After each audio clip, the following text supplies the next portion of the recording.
Allow me to introduce you to a remarkable rooster, Cluck Norris.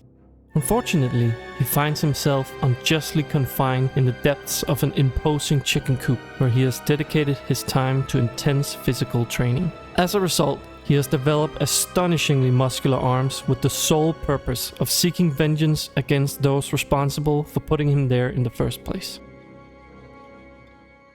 So, this is my new main character for my game. I'm really happy with how he's turned out. It was not an easy challenge to overcome, so let's take a look and see how I managed to even get here. I'm Backward Games and welcome to my channel.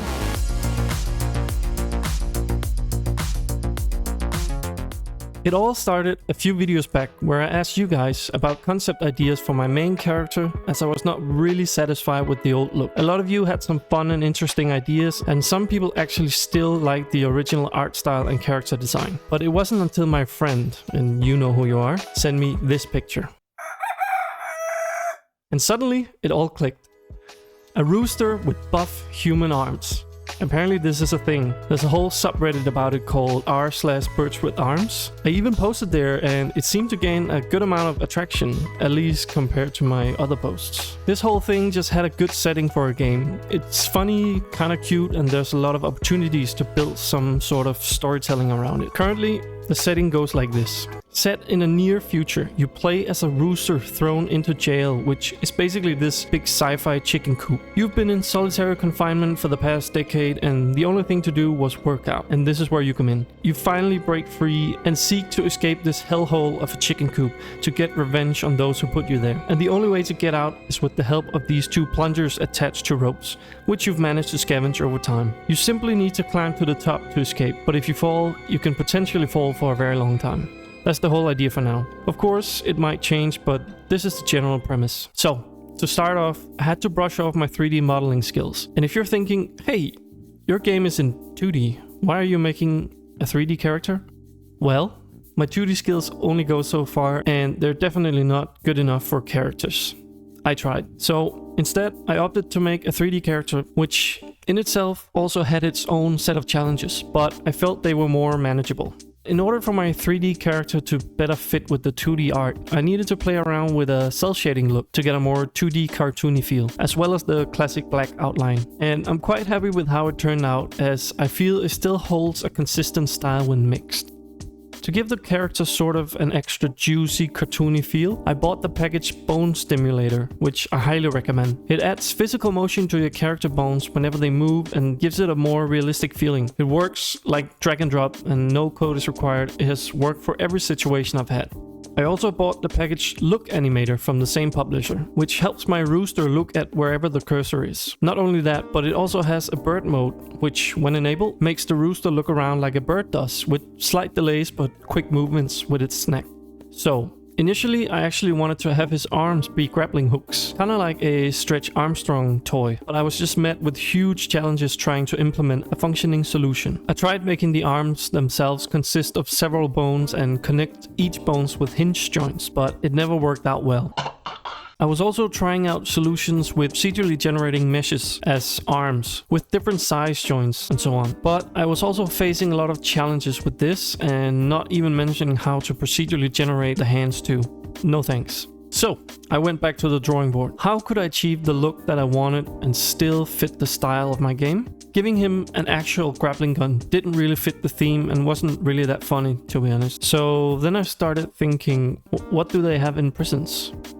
Well, they have all kinds of makeshift items and, well, plungers can stick to walls like suction cups.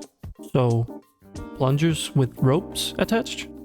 It was a match made in heaven, and seeing the rooster swing the plungers around in circles is just very funny and satisfying.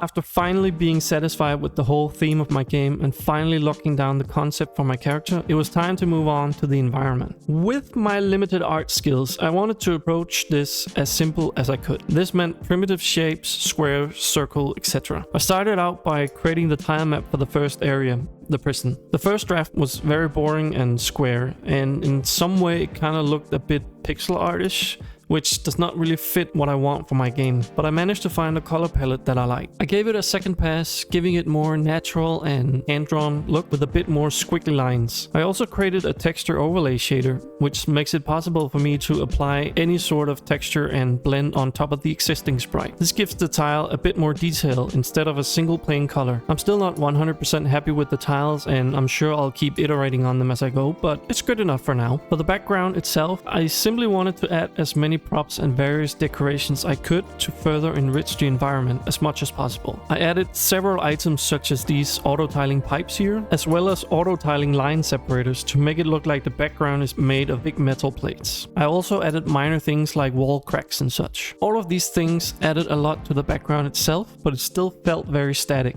No moving objects. So I decided to add various VFX items such as these vents, which spew out bursts of steam randomly, or this interactable lamp, which also flickers and shoots out sparks.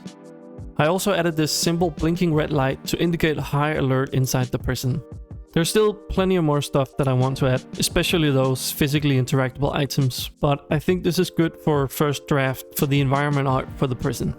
I really want to hear your feedback and what you think about it, or if you have any good ideas for other things I can add or improve, so please let me know in the comments. With all this added, what's next? Well, I do want to do an audio pass as well, adding in some of the core gameplay sound effects to give the game a more full package feel. Besides that, I'll probably try and graybox the next few areas of my game. Maybe even try and graybox the rest of the levels. It would be really good to be able to play the game from start to finish and have all the mechanics in place, even if the rest of the game is still far from complete. But this would automatically also require me to expand my level editor with even more features as well, in order to create the rest of the mechanics, so maybe I'm being too optimistic here. We'll see. Anyways, that's all for me. I really hope you like my changes to the game, both in terms of art, character, theme, and so on. I'm looking forward to all your feedback in the comments. I'm out. Cheers.